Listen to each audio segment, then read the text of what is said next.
Have you seen the man from Eastwatch, the man so tall and brave? Defender air defiant, for hell's own steaming gate. Cloaked in his rugged mantle, so boldly does he stand. 10,000 shining lances, arrayed at his command. Liam adjusted his felt cap as the lilting strains of a bard followed them through Fallujah's streets. The city's cobblestone lanes were swept clean, which only served to emphasize how empty they were. According to the other Ijania agents, roughly 1 in 6 citizens remained between the fall of the city over a year previous, the predations of the Beastmen, and the redistribution of the citizens by the Draconic Kingdom's restored administration. Now, with only the population of a large town, Fallujah was but a shell of its former self. That idea seemed lost on the citizens, however, as they all seemed to cheerfully carry on. Or maybe they were used to it. 5 times in the past, the city had fallen and the Beastmen had eaten everyone, so he guessed it could have been worse. We don't have anything like this at home. Like what? You can't feel it? His sister said, it's everywhere. What's everywhere? Say rolled her eyes. The atmosphere. The citizens don't act like they just came out of being taken over by the Beastmen. There's so much energy. Everyone's moving like they've got places to go and people to see. That bard over there is recruiting for the army and people are actually joining. None of this would ever happen back home. I get it, I get it. They had spent the last little while in Fallujah and its surrounding territories, learning how to behave like the locals. Unlike their assignment in the Holy Kingdom, however, fitting in the Draconic Kingdom was hard. People in the Holy Kingdom acted like they were supposed to. They had just been through a war and were trying to put the pieces of their lives back together. Some had no pieces left at all. It was a grim place where everyone struggled to survive. Plus, the weather sucked. In the Draconic Kingdom, everything was way worse. The occupation had been 3 times longer than the invasion of the Holy Kingdom, and it was only one in a long line of them. They had suffered more. They died more and died more often. It even rained more. It rained so hard that Liam wondered if they were going to drown every time it did. Yet, the citizens of the Draconic Kingdom were somehow happier than the people of Rimmune. Never mind that, they were happier than the people of Viranthal. He was supposed to learn how to act like them, but he couldn't relate. They were crazy and he was stupid and he couldn't wrap his stupid head around their crazy. Hey, is that your wife? You, Say said. Liam looked toward the voice on his right. A green-eyed girl with blonde hair and light freckles smiled at him. My name's Gina, she said. You're just my type. Want to get married? But you just asked me if she's my wife. Oh, I don't mind being second. I have 2 friends who would love to marry you, too. But I'm 12. Me too. Gina's smile grew. That's just perfect. The Temple of Bounty is marrying everyone for free, and the kingdom grants a quarter hide of land to every couple. If you marry all of us, we'll have a full hide. It'll be great. His mind reeled at the girl's relentless assault. It didn't make sense. None of it did. He fished around for an excuse. A full hide of land is a lot of work. All of us will help, Gina told him, then blushed. But it might be hard when the babies we make together get big inside. She can go first, of course. I'm his sister, Say sneered. You. Gina looked black in disgust for barely a moment. Anyway, what do you think? Liam ran. He ran as if an entire pack of hungry beastmen was hot on his heels. He only dared to slow down a kilometer beyond the city's southeastern gate. That wasn't nice running away like that, Say told him. Don't tell me you're siding with her. It's not about siding with anyone.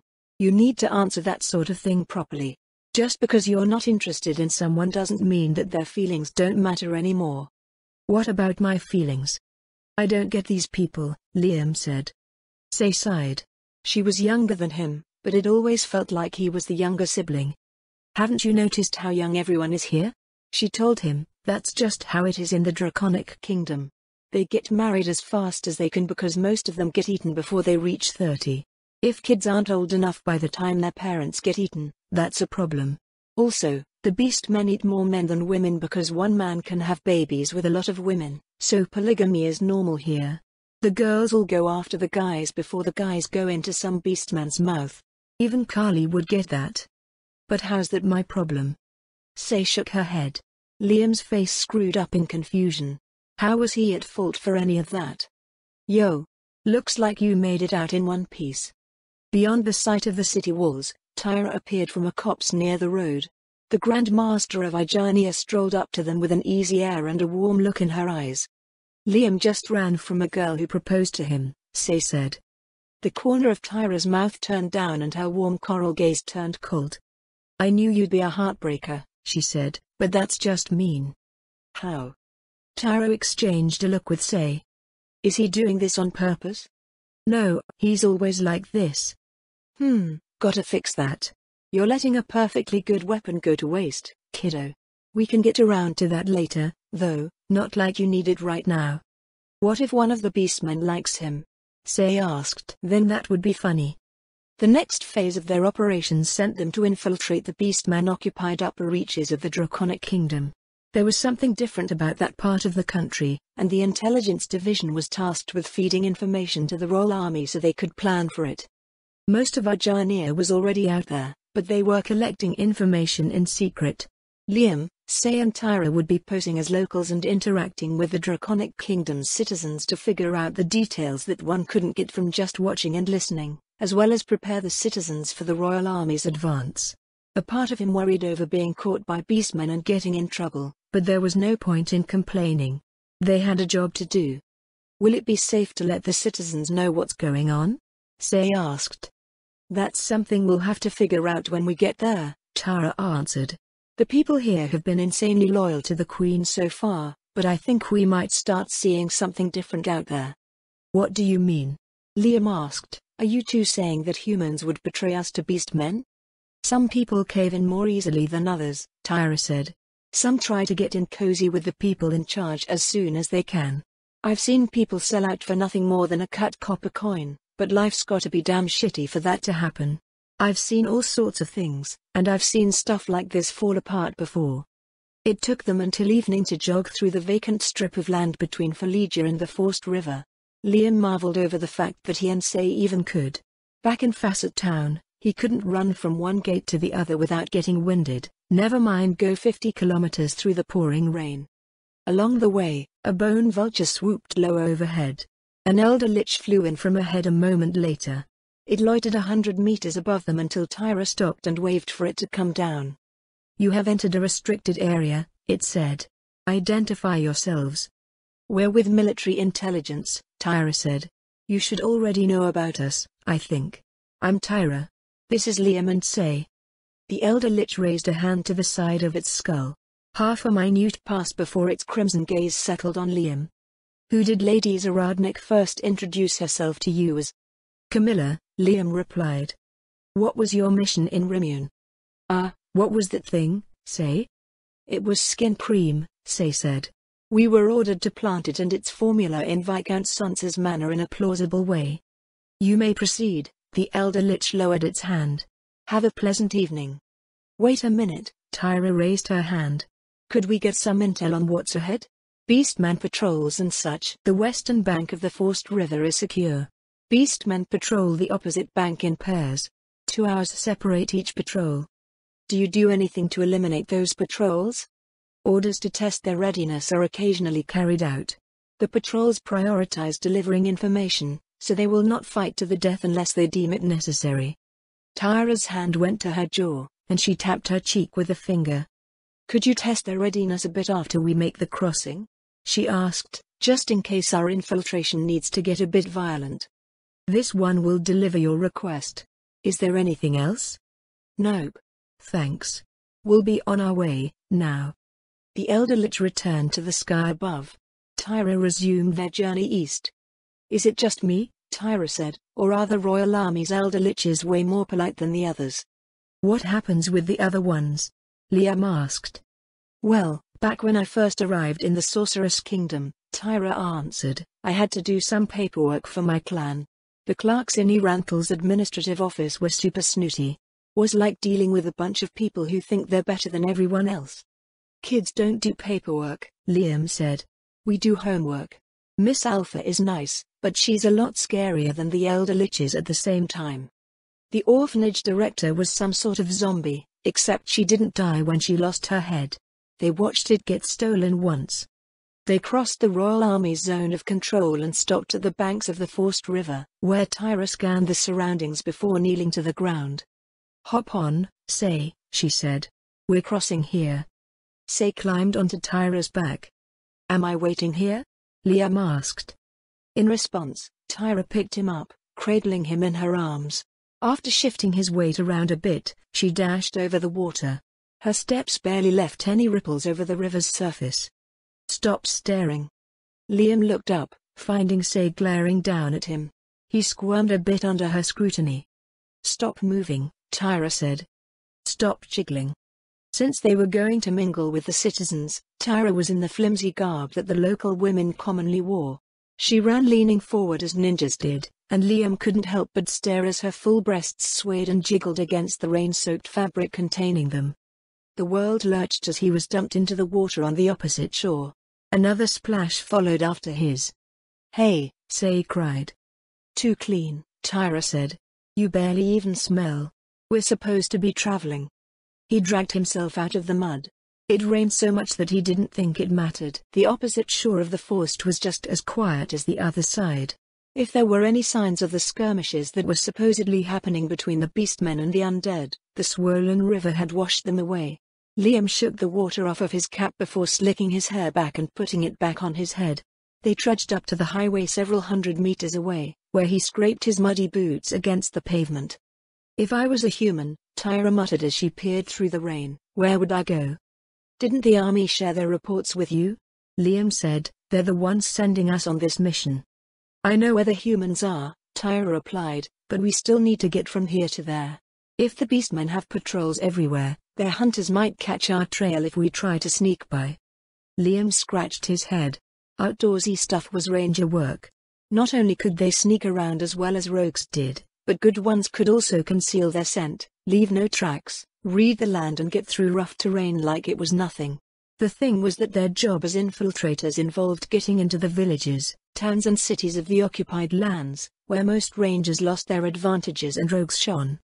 He wiped the rain out of his eyes, looking for the woodlots where Beastmen tribes supposedly lived. There was one every few kilometers, which was enough to force them to zigzag through the countryside if they wanted to avoid them. Instead, Tyra led them down the highway south, going east at the first rural road. After slipping in the mud a few times, he decided to walk on the grass alongside it. "Anyway," Tyra said, "I figure we can just pose as a family. Our features are close enough that non-humans would give it a pass." "That means you're our mother?" Tyra gave him a whack. "Sister," she told him. "Mother."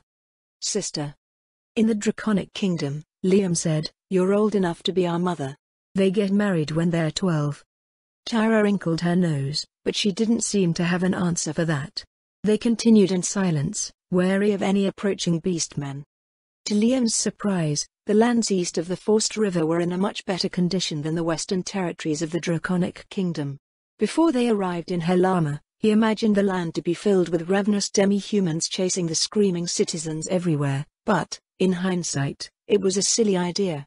The current invasion started before the Battle of Katza Plains, and they wouldn't be able to run and scream for that long. Still. "This is weird," Liam said. "Everything looks so normal."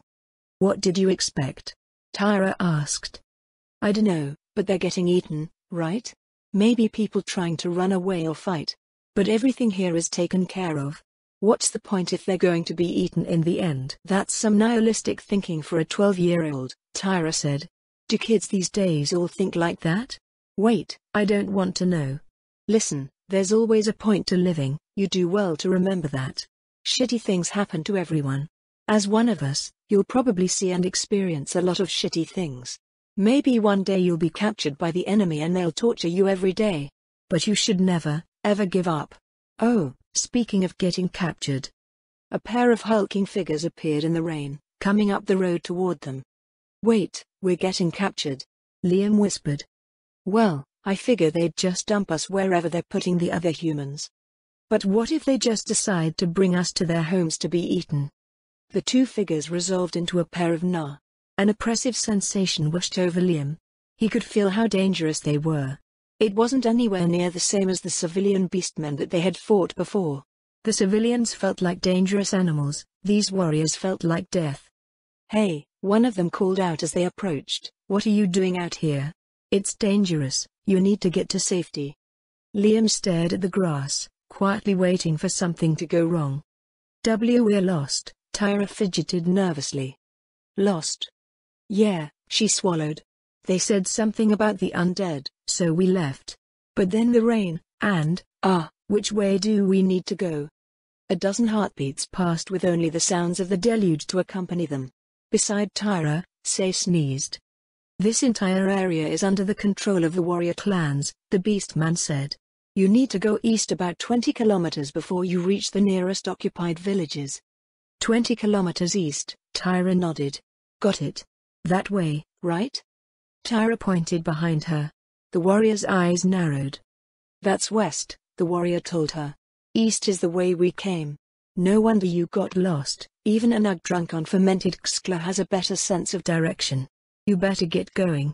Stay safe, ya hear? And try to keep warm. I'd hate for the little one to get sick." Liam felt Tyra's fingers press against the small of his back. They shuffled by the two now. "Wait." They froze. "Where are your armbands?" the other warrior asked. We forgot them." "Forgot?" "There's no way you—" Tyra's blade sprouted from the Beastman's throat. She smoothly pivoted from the motion to backhand the other Beastman's head clean off of her shoulders. The two dead Narc crumpled to the ground. The head bounced once before rolling into the ditch. "Well, that's one detail that the undead didn't care to report." Tyra retrieved her dagger. "Did either of you hear anything about that before just now?" Liam shook his head, as did Say. There was nothing about armbands, as far as he could recall. Tyra shook her head as she fished out a message scroll and activated it, holding a hand up to her ear. "We got 2 bodies for retrieval here." "Sure." Tyra went to the ditch to retrieve the disembodied head. A minute later, a black hole opened in the air over the road. The ninja grabbed a corpse and tossed it through with her free hand. The next one followed and the head flew in after that. The hole immediately closed, and Tyra returned to stand in front of Liam and say, "The one that ate the dagger was a sneak attack, by the way," she told them. "The backhand was the death attack." "But you used the dagger first," Liam frowned. "The second target was the studied target, and a sneak attack's a sneak attack. You can pull off a sneak attack anytime your target is unaware of you as a threat, preoccupied or defenseless. Studying a target doesn't require you to be hidden." "Doesn't that mean we'd be super dangerous in regular combat?" Liam asked. "We could just go around hitting people that aren't paying attention to us." "That's what the rogues here have been doing all this time, yeah? One catches a Beastman's attention while 6 others come and stick him full of holes. They're weak compared to the Beastmen, but those sneak attacks add up fast. Adventurer rogues do the same thing, except they usually have a big meaty fighter to work with." "So when I get stronger," Liam said, "I can fight in the open like you did." "Well, I wouldn't call what happened just now fighting in the open. We were standing there facing one another and all, but it was still a surprise attack. I also wouldn't recommend extended open combat unless you outclass your opponents by a wide margin, and probably not even then if you can help it. We thief types can't take a beating like those warrior types can, and drawing attention like that is usually bad in our line of work." "What's Xcla?" Say asked. "No idea," Tyra said. "A nug's like a nook, so Xcla is probably a fruit that they can graze on." He had no idea how either of them could pronounce Xcla. It sounded like a cat coughing up a hairball. They hurried east, taking shelter in the first abandoned village that they came across. Tyra had them split up and search the place for anything useful, and they hid whenever an AR patrol came by. The humble cottages were kept neat and tidy up to the point that they had been vacated, so they didn't take long to go through. "Find anything?" Tyra asked when they gathered again in the village chief's home. "Those armbands that they mentioned would be nice." "Nothing," Liam said. "The only thing left behind was their heavy furniture. Only humans live in the villages, so I don't think we'd just find a pile of armbands lying around." Well, rest up. We'll see what we can do tomorrow." They couldn't light a fire to dry off with, but at least the Draconic Kingdom wasn't a cold place. In the morning, they found a pair of yellow leather armbands on the dresser beside the bed. Tyra was curled up on the floor between the dresser and the bed, and one of her eyes opened to look up at Liam the moment he moved. Where did you find them? Liam asked. In the copse nearby, Tyra answered. Were the beastmen there? Yep. Not that they noticed me. Go on and get ready, our work is waiting for us.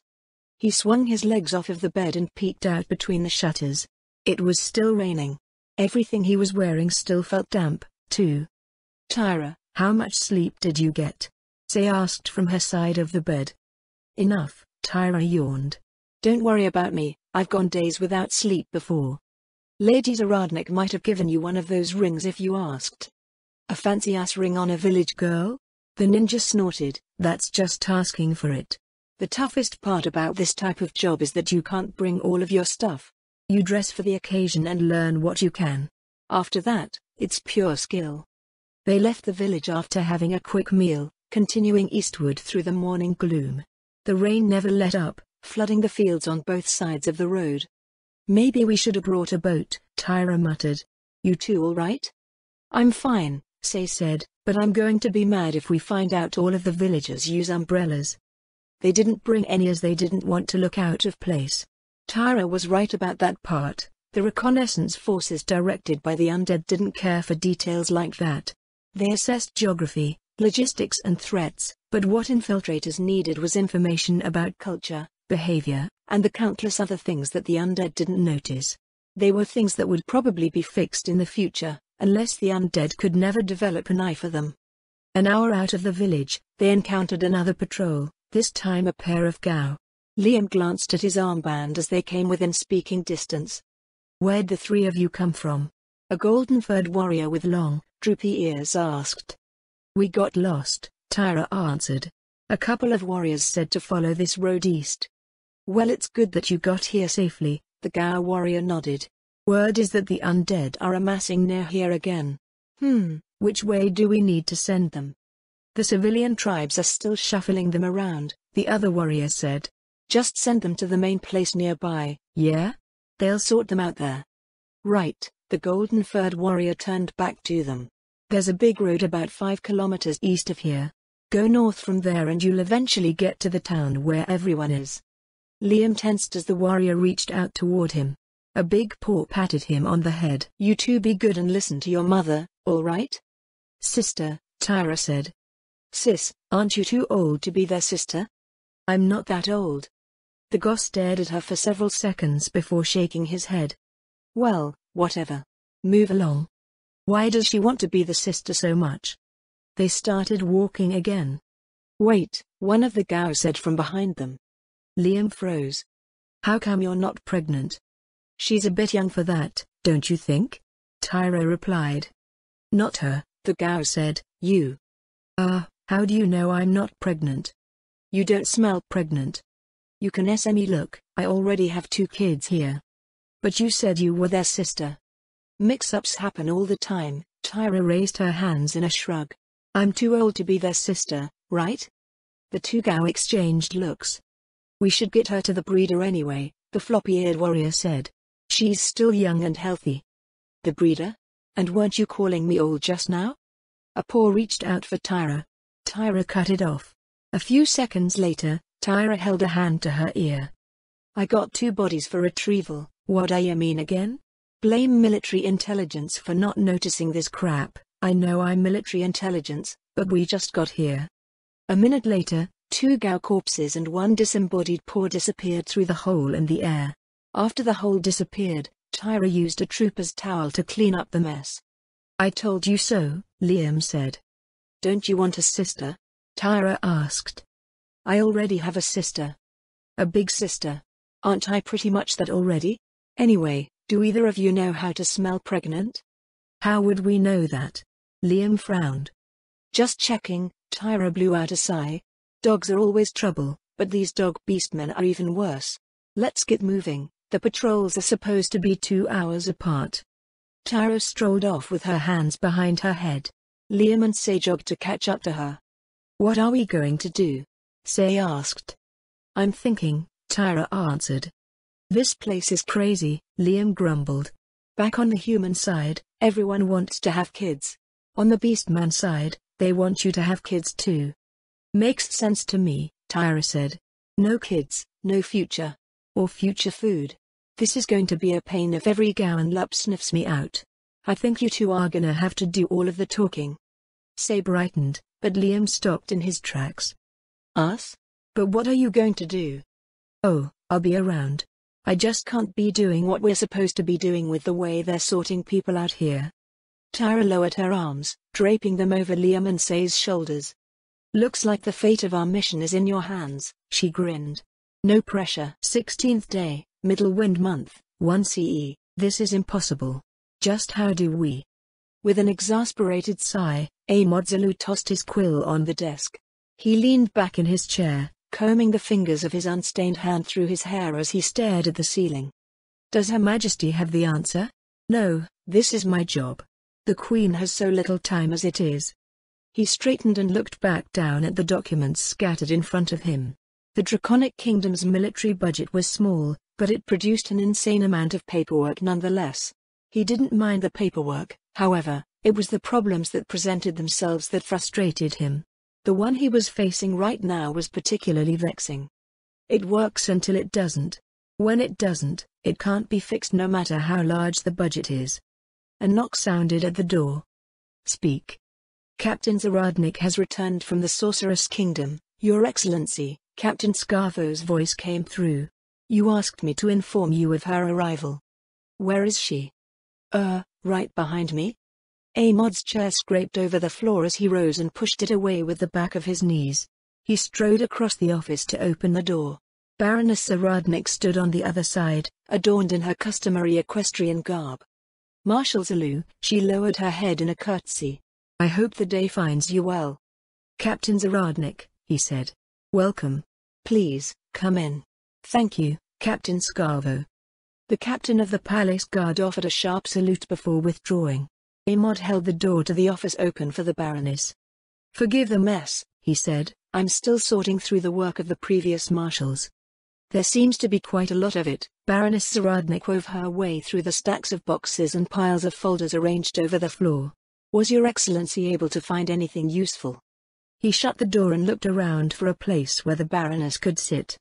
I'm not sure, Ahmad said. Most of the records and documents here assume that the reader is already familiar with the subject matter.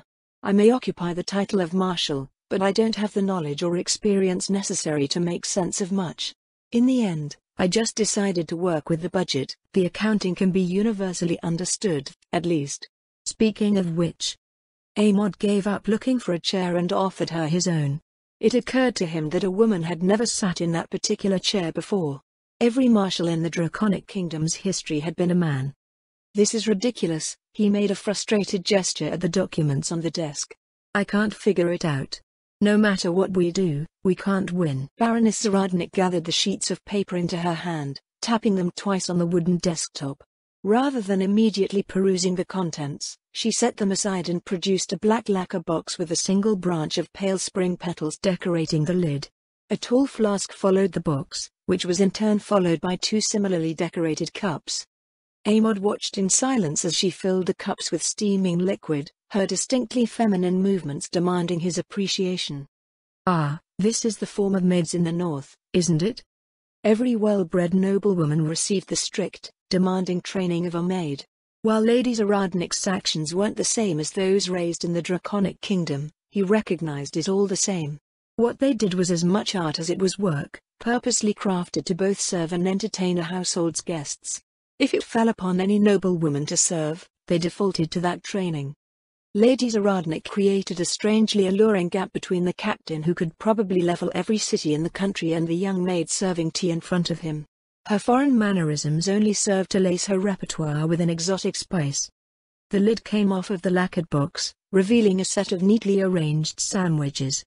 I hope you didn't believe for a moment that I wouldn't notice that half-finished plate in the corner, she said. In truth, he had completely forgotten about it. Unable to come up with a suitable reply, he settled into his chair to eat while the Baroness stood to the side, flipping through his paperwork.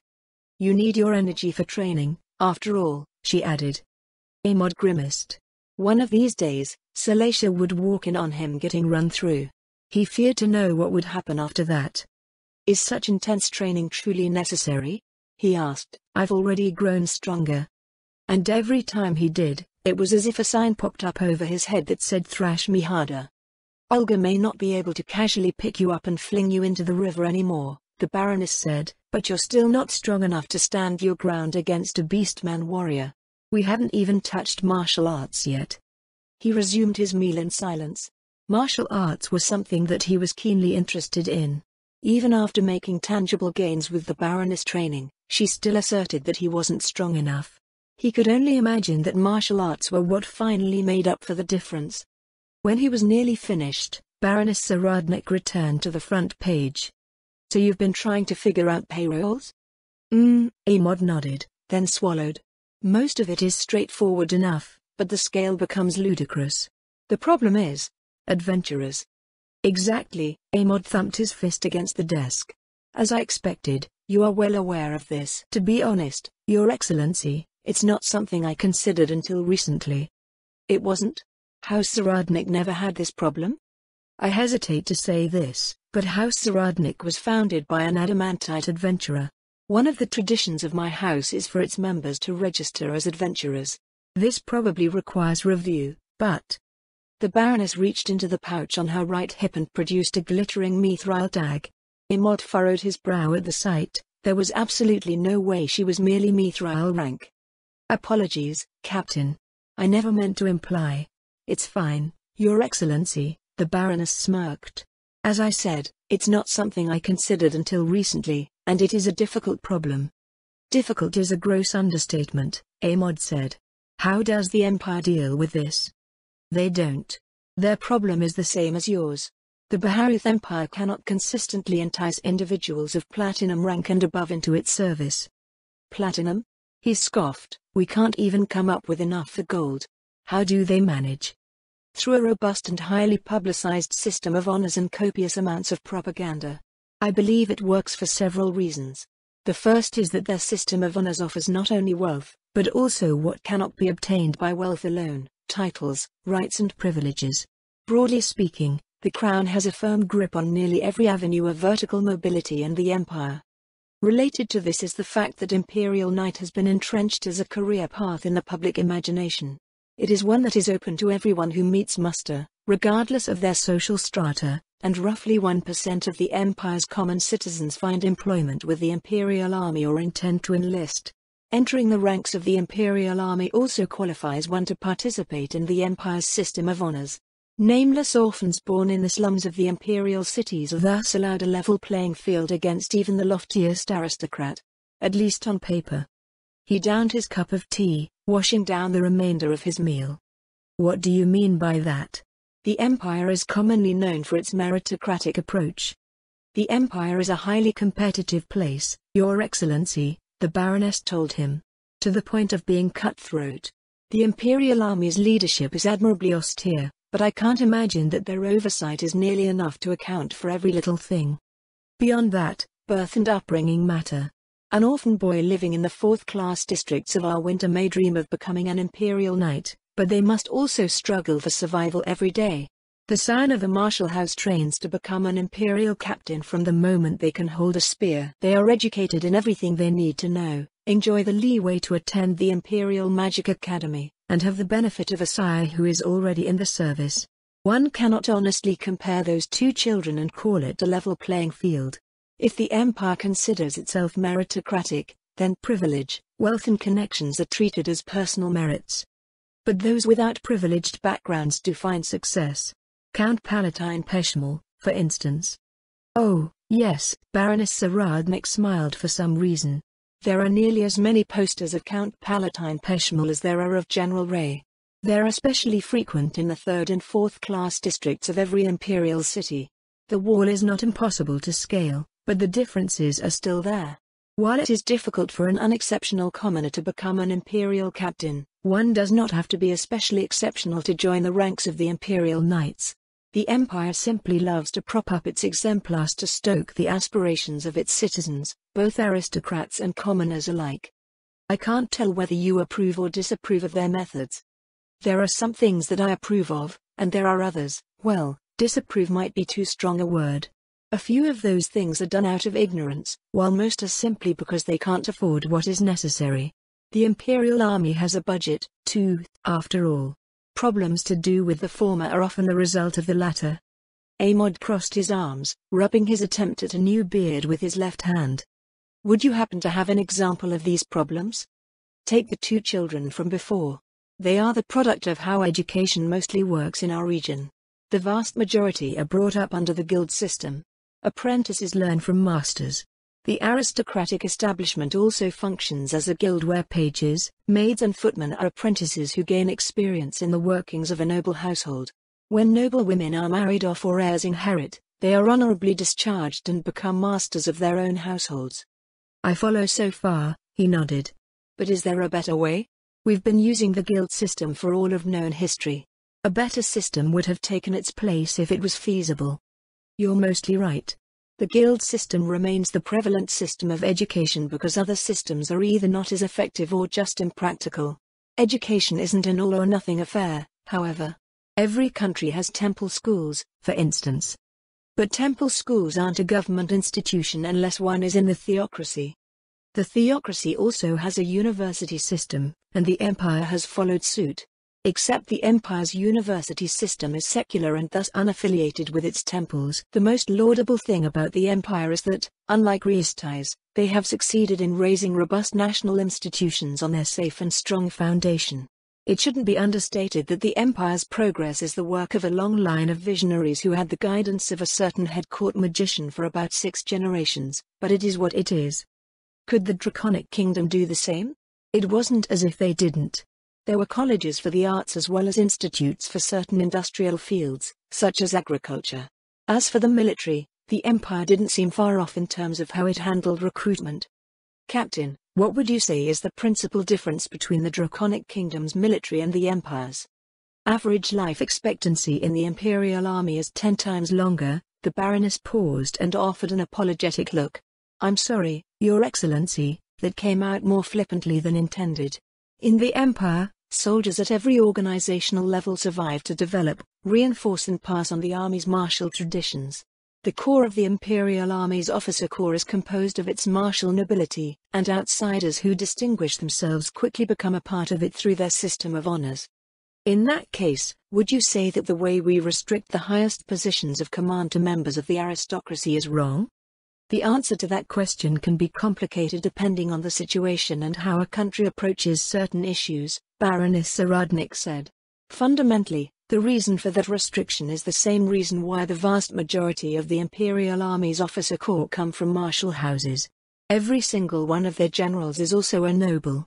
It's not that non-nobles can't become commanders, it's because martial nobles are brought up to be commanders through the guild-like aristocratic establishment. If raised properly, a scion of a martial house already has the capabilities of a commander before joining the military. The same thing can happen with a commoner, but they would have to be brought up in a situation that demands it. Otherwise, they would have an education in whatever trade their family is in. Meanwhile, the traditions of a proper martial house make them a reliable source of commanders even in peacetime. That upbringing is private education, so a country gains commanders already acclimated to the nation's military culture for free.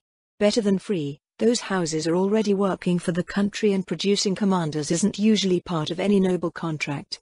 As with any noble house, the Empire's marital houses raise scions to inherit their titles, and any spares have the option of working for the Imperial Army and gaining their own titles. With the advantage they enjoy from their upbringing, they're more likely to do that than not. I see. So even if we lift the restriction, we'll still end up with mostly nobles in the higher ranks. Now that martial nobles don't all get eaten within a few years, yes. Lifting the restriction also has the benefit of allowing especially talented individuals the opportunity to display their quality without hitting an arbitrary ceiling. It's a change that won't do any harm aside from bruising any elitist egos you might have. That change does have to be followed through with to avoid any said elitist egos from hampering development, however. You wouldn't feel threatened by that sort of change at all? No, the Baroness shook her head. Then again, I was always in a situation where there wasn't ever enough. I would have knighted a raven if they showed demonstrable prowess and sufficient loyalty. That being said, I can't promise that those who have become too comfortable won't react poorly. It might have happened in other countries, but Amod was certain that it wouldn't in the Draconic Kingdom. If the Queen endorsed the change, then everyone would support it. The only reason why the Sorceress Kingdom's proposals were undergoing deliberations in the court at all was because the Queen allowed it. She did not act as one might expect of an absolute ruler, but the fact remained that she was. So these measures are enough to reliably secure soldiers equivalent to gold-ranked adventurers. With the loyalty demonstrated by Her Majesty's subjects, Baroness Saradnik said, "I wouldn't be surprised if you can do better, but you will inevitably encounter the trap set by the Adventurer Guild." Which brought them back to the original problem. Everyone had loosely similar thresholds for living what most would consider a comfortable life.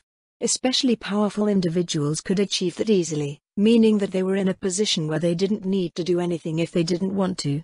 When they did, their services went not to those that needed them the most, but to the highest bidder or at least a cause that aligned with their personal goals. Due to how Adventurer Guild commissions were structured, employment was always temporary and always exorbitantly expensive. Not even the wealthiest of countries could afford their rates indefinitely, and thus adventurers were impossible to incorporate into a country's military. Overall, adventurers were mercenaries who bled an already beleaguered country dry. They often claimed to be champions of the people and could act that way in a comfortable situation, but their behavior when things got tough showed that claim to be a bold-faced lie. If they weren't satisfied with the terms of a job offer, they would allow millions to perish out of principle. Their home country could die and they wouldn't care. In short, the Adventurer Guild was essentially the worst form of guild, a cartel. One that brokered military power and promoted a mercenary mindset in the strongest of the Draconic Kingdom's sons and daughters. If the Draconic Kingdom is to have a strong military, Amod said, we need to diminish the influence of the Adventurer Guild. What do you think is the best way of doing that? Aside from the branch in Fortune Bay, the Baroness shrugged, the Adventurer Guild has no power in the Draconic Kingdom at all. The Draconic Kingdom is no longer in the same situation as Riestais, where the Adventurer Guild is more powerful than the country that they work in and is thus unassailable. You could just dissolve it. That's what the slain theocracy did. It would be seen as a tyrannical act. Amod shook his head. Our society may seem rigid to outsiders, but it is not one that enacts oppressive measures as a means to control its citizens. I cannot go against Her Majesty's wishes. In that case, the Draconic Kingdom can follow in the footsteps of the Empire and have the military slowly phase out the Adventurer Guild from the bottom up. Well, it's not so slow anymore with the least undead security forces that they have now. I hear that the Adventurer Guild branches there are rapidly dying out ever since Death Series servitors were incorporated into the Empire's frontier defenses. That seems like the much better option, Amod nodded. Wait, have I been thinking myself in circles for nothing? Just because you put the adventurers out of work doesn't mean that they'll come crawling straight to you, the Baroness told him. Despite the Empire's foreknowledge of what would likely happen after integrating the undead into the Imperial Army, the majority of its adventurers are slipping through its fingers to relocate to the City-State Alliance. I can't imagine that they didn't do everything they could to keep so much talent from draining away, so the age-old question of figuring out how to retain it is not so easy. Amod sighed. We've already been doing as much as we can without going bankrupt. And now, with a budget like this, the situation will improve, Your Excellency, the Baroness said, and Her Majesty isn't ignorant as to what the Draconic Kingdom needs. With the strength of the least undead forces answering further beastman incursions, that was their apparent course. It was that same strength, however, that raised concerns over whether the military budget would suffer. There were already voices in the royal court that proposed that the Draconic Kingdom should focus even more on economic development than it already did, and military spending would be strangled if those voices held sway over the court. You never mentioned how the Sorceress Kingdom handled its Adventurer Guild, he noted. Then again, I suppose it's a moot discussion. Your royal army probably put them out of work overnight. No, wait, you said your Mithril tag probably needed review just now. The Royal Army did put them out of work overnight, or close enough to it. But our Adventurer Guild wasn't discarded out of hand. They were instead repurposed by His Majesty the Sorcerer King. Repurposed into what? I can't imagine your country needing adventurers with so many powerful soldiers at your disposal. Baroness Zaradnik seemed to smile to herself. I think most would give you the most apparent answer, that they were transformed into an organization of explorers-true adventurers, some like to call themselves. The real answer, however, is far beyond that. Much like Queen Auriculus, His Majesty the Sorcerer King rarely exercises his power as an absolute monarch. When he does act, however, it is always for a myriad of reasons that may be interpreted in different ways by different people to be applied in their respective fields. Much of my counsel to you is a result of that. Amod cupped his tea in both hands with a furrow on his brow. I'm afraid I don't follow. His Majesty did not only reach out to Eranthal's Adventurer Guild and offer them a new and exciting sense of purpose. He was also instructing those who knew of the new Adventurer Guild's operations on the limits of the undead servitors. This is what the undead are capable of, and this is what they are not. This is what our citizens are better than the undead at, and this is where you may best find a place in the Sorcerer's Kingdom. Rather than constantly having to speak at length with the relevant individuals or write some sort of long treatise, His Majesty fashioned an example. Through a single act of His Majesty's will, an institution was created to serve as a constantly evolving study on the capabilities of his subjects, and the concept that he pioneered was applied to every aspect of the Sorcerer's Kingdom. Just what in the world? How long did this transformation take? He asked. If I recall correctly, it only took a single short conversation for His Majesty to turn the Guildmaster to his cause. I'm fairly certain that Guildmaster Reinsack met His Majesty with an uncooperative stance at the start. What Baroness Saradnik described may as well have been the touch of a god. No mortal mind could take the stubbornly independent and problematic Adventurer Guild and transform it into such a deep and useful tool for the ages. Especially not in a few minutes. I pray that you never share this with Her Majesty, he said. She will cry at the unfairness of the world upon hearing it. I shall consider Your Excellency's request. The Baroness' lips turned up slightly. Now, the reason that I came to see you was that I wished to review our plans for the coming week before discussing it with Her Majesty. Of course, he rose to his feet. The war room? If Your Excellency doesn't mind. The Baroness put her things away before they headed to the western side of Orokalon Palace. They entered the war room and he went to stand at the central table. His nerves rose with a single glance at the map. You're beginning the advance, he breathed. That's the intent, Your Excellency. Let's go back to the beginning. Several elder liches moved to restore the map to its present-day configuration. 3 large forces from the Katsa Plains were within a day or two from the front lines along the Forced River. Dozens of Beastman positions had been identified on the opposite side. Most notably, the squads of Death Series servitors were positioned to advance from the back lines. Commander Lynham, Baroness Saradnik said, have the Beastmen reacted to our movements? No more than expected, Captain, Wiluvian replied. They've only responded to shifts in the front. They don't appear to be aware of our movements in the back. We're ready to step up our harassment of their patrols once our orders are approved. Good. Let's begin our review for Marshal Zulu, shall we? The Baroness reached out to retrieve a plotting rod from nearby.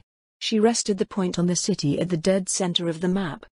As you may have already guessed, our first move will be to take Rivergarden. Unlike Halama and Fallujah, however, we won't be neutralizing their resistance from within. This will be an open assault meant to force the Beastmen back up the Orokalon Reach. Force them back, Captain. Amod frowned, not destroy them? Yes, Your Excellency, Baroness Saradnik said. From our observations over the past week or so, their orders, or at least the posture that the warbands have agreed on, indicate an opportunistic stance. They strike when chance favors them, and they retreat when it does not. If we move decisively, they will retreat while digesting what's going on. The question is what they'll do when they realize this advance is different from the skirmishes of before. Wasn't that dangerous?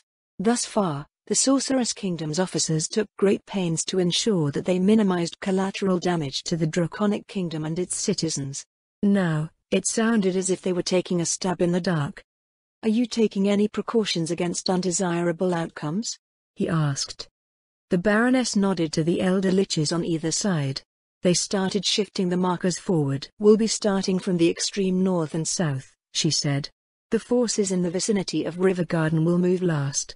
Our hope is that they will realize that Rivergarden is slowly being surrounded, decide that the position is indefensible, and conduct an orderly withdrawal while they still have the opportunity.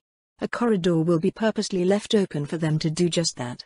We'll make it seem as if the undead in the countryside are chasing after the withdrawing beastmen, while the undead attracted to the city and gathering on its western side are what's creating the hole that they can escape through. Amod stared at the markers being shifted over the map, nodding slowly. If he saw that happening, it was the conclusion that he would come to as well. What if they decide to hold Rivergarden? Then we will lay siege to the city. But the defenses of the Draconic Kingdom's cities are not very effective against flying opponents, Your Excellency. Our Elder Liches will be summoning waves of wraiths to grind down the Beastman defenders. Will that work? If they notice that the wraiths are only going after beastmen, we'll make it as confusing as possible. The Elder Liches will be ordered to attack the battlements before the city buildings. Spells of fear, darkness, confusion and paralysis will be employed to turn the situation into utter chaos. On that note, I can't promise that absolutely no one will get injured in the process. The spells themselves don't hurt anyone, but those under the effects of those spells may accidentally do so. He stared down at Rivergarden, which was rapidly being engulfed by undead markers. The Draconic Kingdom had lost so many people already, so he wanted to secure the safety of as many survivors as possible. Was he being too greedy? Simply because Baroness Zaradnik was doing her best to accommodate their wishes? If a few dozen people were hurt, they could be healed. Even if some died, it was better than losing everyone. He didn't relish that way of thinking, but he had to be pragmatic. I think if it's just that much, he said, it should be more than acceptable. What happens after that? The army will continue its advance, the Baroness replied. Since we're thoroughly sweeping the area, it won't be very fast. Without any substantial resistance, perhaps a week to their headquarters at Corrin on the lake. The General Staff assumes that we'll see a decisive battle before then, however. A decisive battle. The weeks that the Sorceress Kingdom's forces spent sweeping in from the northwest felt almost leisurely. Now, suddenly, they were possibly a week to the climax of their campaign. Were all wars like that? Weeks and months of planning and moving and analyzing and repeating that cycle, all to reach a brief and violent conclusion. Do you have any predictions for that decisive battle? He asked. Beyond the idea that there should be one, unfortunately not. Ideally, they'd never fight and just go home, but I doubt that will happen. Our intelligence indicates that they've invested substantial efforts into settling and reorganizing the occupied territories.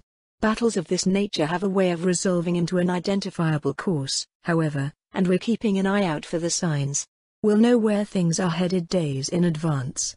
Your Excellency will, of course, be informed of those developments. Those infiltrators of yours, have they reached Eastwatch yet? Not yet. We still only have aerial reconnaissance to go by. Amod let out a sigh, his eyes going beyond the edge of the map to where his home of Eastwatch should have been. The Sorceress Kingdom's aerial reconnaissance reported that the city was fully occupied by beastmen. There were no signs of human activity. I see. In that case, will that be all for this strategic review? Yes, Your Excellency. I just wanted to know if you noticed any issues with the plan. There are further questions for Her Majesty, and I'll be asking her in Fallujah tomorrow evening after I review our forces. All right. I'll take the barge to Fallujah tonight. Until tomorrow evening, Captain.